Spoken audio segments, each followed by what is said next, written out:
Hey there, my name is Pravus, and welcome to more Surviving the Aftermath. There's a new DLC coming out. It is called Rebirth. And this DLC offers the opportunity to heal the planet or perform some terraforming actions, which will turn the wasteland into a lush paradise. However, it comes fraught with significant dangers, and you'll see more about that in just a little bit. This is still developed by Iceflake Studios and published by Paradox Interactive, who are the sponsors for today's video. A big thank you for that. If you guys like what you see and you want to learn more, there will of course be a link in the description and in the comment section down below. Now, normally for these new DLCs, I would start up a fresh new colony and walk you through the early game, but a lot of this is late game content, and I want to show you where this all begins, because there is a quest chain, and it all starts right here. The first signs of nasty, blighted insectoid monsters. These things are going to be a threat all over our new map, and they will be attacking us pretty darn frequently.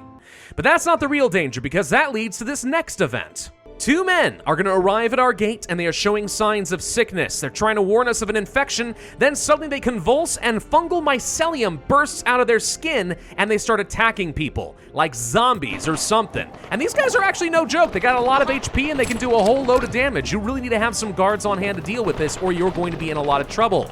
And here's the crazy thing. These guys can infect your other people if they attack. So this little guy over here, for example, has fungal spores all over her skin. And she is pretty much doomed. I don't think there's any cure for this. So, yeah, this is awful. What the game wants me to do right now is track down the source of this infection. And we do have some notes in their pocket in order to help find that on the world map. So that's where we pick up. First off, let me note, by the way, over here, these bugs, not only in your own base, they'll actually start randomly wandering all over the map now, and they will attack your people as they are out scavenging. So be aware of this. Anyway, what we're looking for is this spot right here. This is where we found the source of the infection. So let's go ahead and attack these bugs. Gosh, they look like giant freaky wasps. Ew, gross, don't like them. Kill them faster. That should just about deal with the bugs. We get a little bit of currency, and we're gonna investigate these ruins. Oh my, looks terrible. No one's around, the silence is ominous. There are carcasses and signs of battle in the hallways. People are dead, covered in webs of pale fungal material. Yikes, do we go through the offices or through the assembly lines? I guess we'll try the offices. If we had a scout, we would get a lot more, but I'll take the science, absolutely. And after searching through a number of random rooms, we find a man. Do whatever you want, I'm the last one anyway, he shouts. All right, he's still shaken, but we're not gonna hurt him. Call me Hadley, he says. Apparently this guy's been trying to study the Blight and find a cure for it, but it got out of hand within the community. By the time they realized what they'd done, it was already too late. He's gonna help us find the blueprints for a Blight lab. And with a Blight lab, we'll be able to start doing something with these bugs. And you might be thinking, well, what can you do? Well, take a look up over here in the top right. There's something here called Blight samples. As we study some infected creatures, trees, hives, crops, and other such things, or maybe even kill some of these bugs that are roaming around on the main map, we will gain some Blight samples, and we can use that for either researching the Blight or maybe even some terraforming. Fortunately, I have a scientist right over here next to where the blueprints are supposed to be. How very fortuitous and unexpected. All right, the scene at the site is devastating. Swarms of blighted creatures circle back and forth between the ruined skyscrapers, drawn to something. But what could it be? So do we go in fast, or do we take it slow? I'm gonna try to take it slow. All right, and then covered in creatures' intestines to hide the scent, we are avoiding swarms of flying creatures. Yikes. All right, the blueprints are where they're supposed to be. Nice. Now, what should be noted is there's a gargantuan creature towering in the buildings, and the smaller ones seem to almost be worshipping the large monster. My, what could that mean, I wonder? Anyway, Hadley's happy, and he's gonna tell us we should go ahead and build ourselves a Blight lab, and then we're gonna try to get rid of some of the hives and layers that emerge as Blight cores in the world. Yeah, this is gonna be big for us. Let's go back to my main map and I'll show you what I'm talking about with hives, because those already exist. I found some. Here's a small one right here. This is a blighted nest. It is going to show up on your main map, kind of like the pollution deposits, but this is gonna be spawning some of those blighted drones and warriors, and they will be periodically attacking you. There's even a bigger one over here, a blighted hive, which definitely spawns some big aggressive boys. So we wanna get rid of this. Only way to do that, though, is by using an extermination post. So with that knowledge, I do want to go ahead and set up one of these Blight labs. Unfortunately, it takes electricity. I don't have electricity yet. I'm not that advanced. It's also a very expensive building. Some plastics, some lumber, some metal, and some of these electronic components. Yep. This is definitely supposed to be a late game activity, but since they're revealing it to me early, I wanted to show it off for you guys. Now I'm gonna play for a bit, and just kind of jump forward in time when we're at a point where I'm ready to activate this Blight lab. Now our economy is looking a lot stronger, though I will say the bugs over here are proving to be a little bit problematic. I don't always have somebody available to deal with them, so what they're effectively doing is cutting me off from some key resources I'm going to need for my economy. Pretty unpleasant. But now, at the very least, we do have the Blight lab up and a-running. I've got power, I've got water. Now we can go to this new little icon down over here. Blight lab discoveries. Kind of like your science, but not. If we click on this right here, we can research the first of several different technologies that are specific for the Blight lab. The first is the Purifier, a multi-purpose scavenger building which generates pollution. We can change the scavenging mode between a couple of different options. We can have small pollution deposits, or we can blight the corpses and trees. Yeah, that's going to be weird. It's also kind of a very expensive building, but I have no idea how this one's going to work yet. I assume we produce either pollution or blight, but maybe I'm wrong on that? I don't know. Let's just go ahead and find out. Confirm this, and boom, done. Excellent. Now we can move on to things like high caliber rounds for our guards, which would be very good given that we are under attack far more often in the latest DLC, so having strong defense is very helpful. And on top of that, we can have extra worker slots or extra range for our guards, which would not be a terrible thing. Eventually, this is going to lead to those exterminators I was talking about. And with the exterminators, we can get rid of the dang hives and start making a clear map so I have free access to all of the resources. For now, though, let's go ahead and back off to the regular build menu and find that purification post. There it is. All right, we probably want to keep this far-ish away from a lot of the other stuff so we don't create too much pollution. How about something like over here for now? I think that's going to have to be okay for the moment. So let's get this sucker built up and find out what it can do. Okay, here's a new purification post. So what is going to happen with this? Interesting. It looks like it's going to take some blighted or maybe polluted trees and turn that into some blight samples. Oh, okay. So this is a method of gaining some of this. Now, when it said it was a multi-purpose scavenging thing, I guess I kind of thought in my head maybe it would gather regular resources, but no. No, it's specifically going to start purifying the area and collecting samples off the trees. Well, that makes perfect sense then. We pick this one up, and that's going to enable us to continue working down the rest of the development tree. So, for example, over here, there's a whole load of polluted trees around our forested area because of a pollution pile. So if I go ahead and set this, for example, we should be able to start stripping this bare and gathering up the blight. So it looks like every time we strip down a tree, we get about 6 more of these blight samples. So given some time, we definitely make some solid progress on this. And I keep getting rid of these dang bugs, though. The sooner I can get exterminators so I can clear out some of these nests and stuff, the better. It really would make a huge difference to be able to access all these materials without having to live in fear. And the fun thing is, we've got to do this at the same time as literally all of our other objectives. I mean, I've still got the basic quest line for the main story. We've got the Shattered Moon to deal with from the last DLC. Yep, that's a thing I'm working on. Yeah, the game's actually gotten a little bit more challenging with this new DLC, which honestly I think is a good thing. I think that a little bit more challenge is good, especially if the rewards pay off with awesome terraforming. It's going to feel like you really earned it, and I like that idea. Ugh, and here's another thing that's always so fun to deal with. We have a rival on the map, and the rival is doing random things like stealing my money or apparently doing a propaganda campaign to make my people super duper unhappy and get them to leave me. Yep. Like I said, game's gotten a bit more challenging since the early access days. Whoa, who sabotaged me? Wow, okay. Yeah, a lot of my stuff's on fire all of a sudden. Well, thanks for that. Good lord, whoever my rival is on the main map, gosh, this guy's a freaking jerk. He's really messing me up. Maybe it's both Coalition and Rackham. Maybe both of these guys are messing with me. I don't know, but gosh, dang, these guys are mean. At the end of the day, it's just a load of planks and plastic. Not the worst thing in the world. We'll be okay. Man alive. Yeah, no, when I said that the game was a little bit harder, man, it just keeps finding new ways to surprise me. Honestly, it's refreshing. It really is. Oh, and the blighted creatures are getting more aggressive. Okay, the larger our colony gets, the more they're going to be attacking us. Case in point, we got 3 swarms on their way to me right now. which we can handle. This is where it's really important to have some extra guard posts hanging around. So these guys will proactively go and kill off some of these bugs if they're attacking you. But on the plus side, that sending more bugs after me actually gets me access to just a little bit of extra Blight samples. So now we can go for another upgrade and get the high caliber rounds. So what specialization do I want? Extra guards? I think I want the extra range, or damage at least. Yeah, firing distance goes up and such.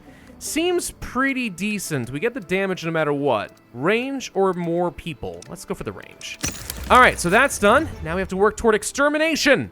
350 more Blight samples to go.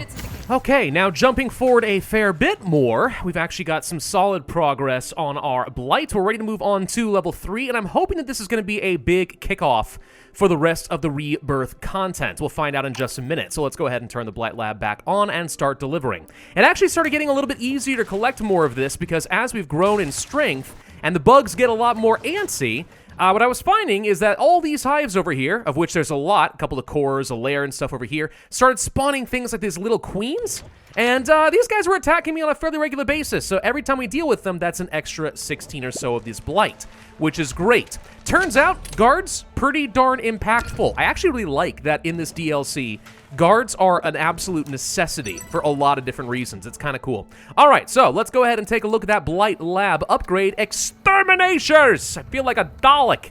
Let's go ahead and get this thing built up. Hadley approaches with haste and looks excited. I think we're on to something great. We can use antibodies to remove the plague and heal the soil under our feet.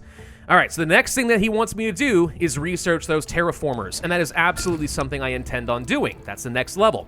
But we need 500 more of these Blight samples, but that's where the Exterminators come into play. Get some of these, and just like clearing out the pollution, we should be able to start clearing out things like these Blight cores or some nests that are found here and there. And ideally, if we get enough guards and specialists together, start clearing out this huge area with a ton of nasties.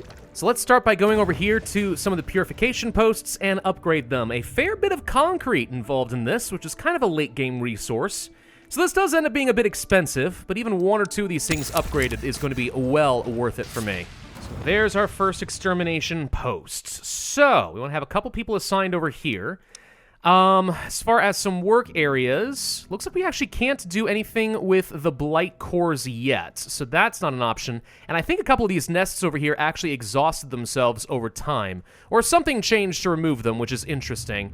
We can still clear out the Blight from trees and stuff, but what I want to do is, yeah, there's the big stuff. Look at that, big stuff. Loads of Blight samples to be had over here.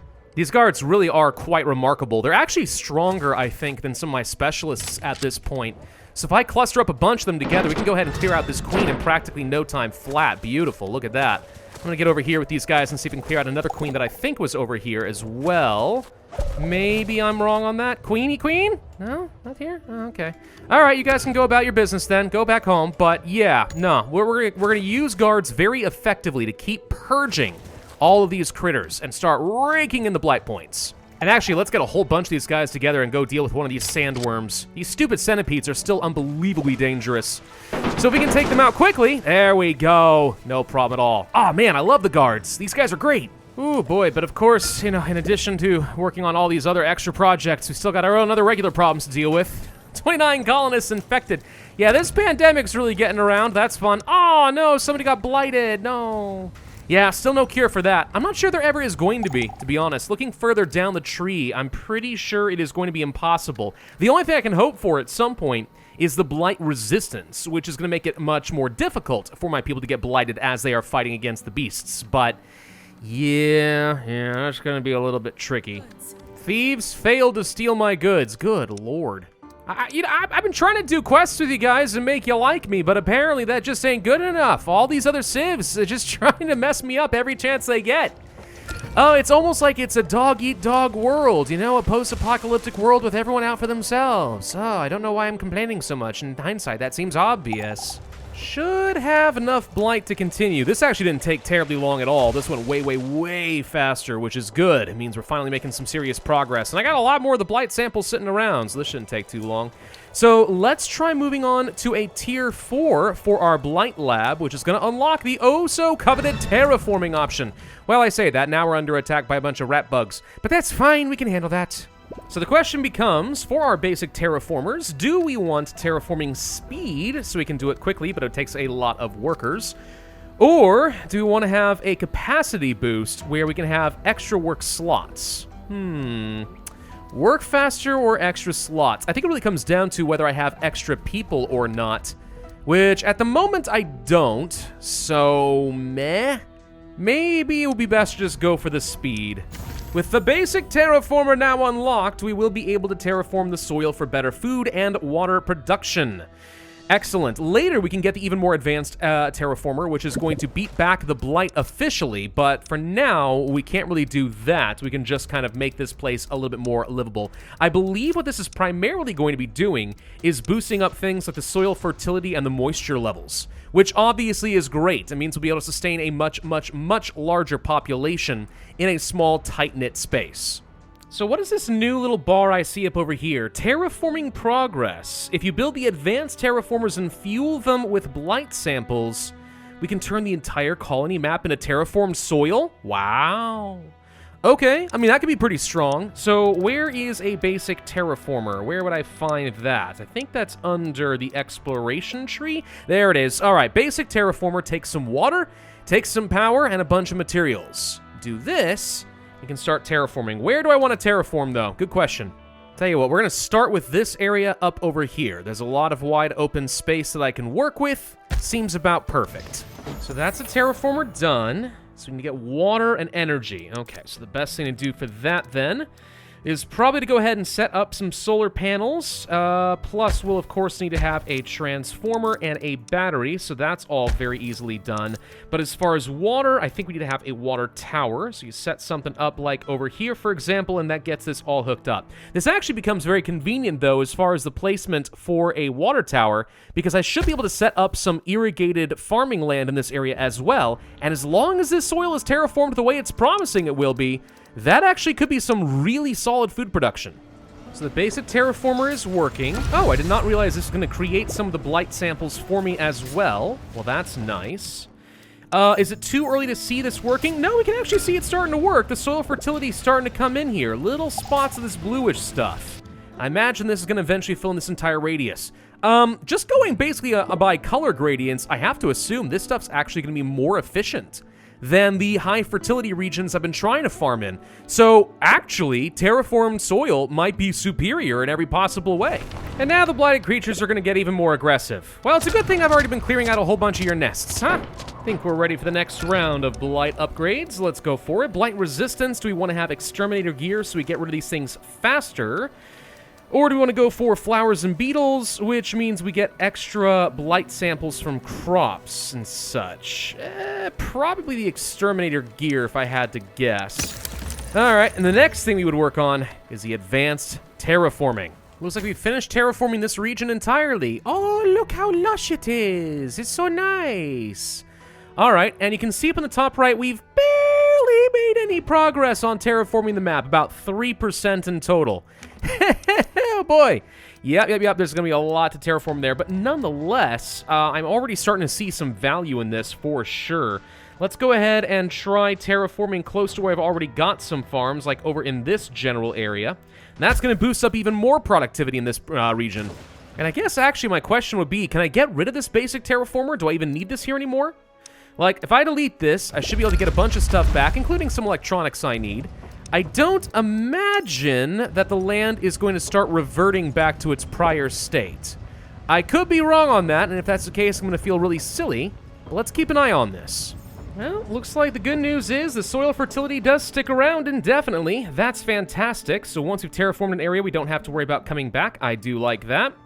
Don't mind, by the way, all the dead bodies in the base. There was just kind of a massive nuclear fallout, and I lost like 20 people, and there's not much I could have done about it. But whatever, that's beside the point. We do have, at this point, enough blight samples. We should be able to unlock the next level of terraforming with the advanced terraforming upgrade. That would then lead to the hazmat station. I don't plan on terraforming the entire map in this video. In fact, we're actually almost at an end, probably about now. But I do at least want to see what the advanced terraformer looks like and what it is going to be able to do. There's that upgrade. Okay, do we want the low energy terraformers? They don't take a lot of energy per building, or do I want bigger patches so they can cover more ground? Honestly, I think we want to go for bigger patches. There we go. 1,000 more Blight is what it would take to unlock the final step with the hazmat station. But I'm pretty sure that this is going to mean we can get a lot more terraformed very quickly. Now, I've just got a curiosity. How good is the advanced terraformer? First off, it takes a lot of electronics, some parts, concrete. It's a very, very, very expensive building. But this is a pretty reasonable range. It's not that much larger than the ones that I had before. But it's supposed to be a lot faster. Good lord, these queens simply do not leave me alone. Man. It's almost as if the longer the game goes on, the harder it gets. Who would have thought that was going to happen? Amazing. I don't think we're going to get lucky and have the advanced terraformer up and running in this particular video, mainly because I seem to be out of electrical components, and without electrical components, we can't actually turn this thing on. But we do get a pretty good idea of how the terraforming is supposed to work, and you can see how it is lushifying the land over here. I do think that the extra water and the grow speed is going to make a pretty big difference to my survivability at some point, so that's kind of cool. And yeah, I mean, it just looks fresh, it looks happy. It's just a gargantuan effort trying to actually, you know, terraform the entirety of the world. And here comes some more bugs to ruin my day, because of course. Can't be mad though, because that just means extra Blight samples for me, so that's fine. Guards, guys, they're really good in this particular DLC. Always have a few on hand for emergencies. Gotta say, the game's come a very long way since its earliest access, and between the 3 different DLCs, the New Alliances, Shattered Hope, and now Rebirth, there's a lot to do and quite a lot to juggle. Even the easier difficulties are now starting to get a bit more complex, but I think that's quite good for the game. This particular DLC is obviously focused more on the late game activities. I went a little bit ham going for it a bit early because I wanted to show it for you guys. Probably should have held off until my economy was in a better spot, but at least you got some idea of how the terraforming is going to work. If you want to terraform the entire map, that's going to take a bit of a while, but if you can, unlimited food, unlimited water, turn it into a paradise on Earth. Heal the planet one step at a time. Thank you all very much for watching, and thank you again to Paradox for sponsoring this video. Remember that there is a link in the description and the comment section down below if you want to learn more about the Rebirth DLC. Other than that, be sure to hit the like button, leave a comment, subscribe, hit that notify bell, and I will see you guys next time.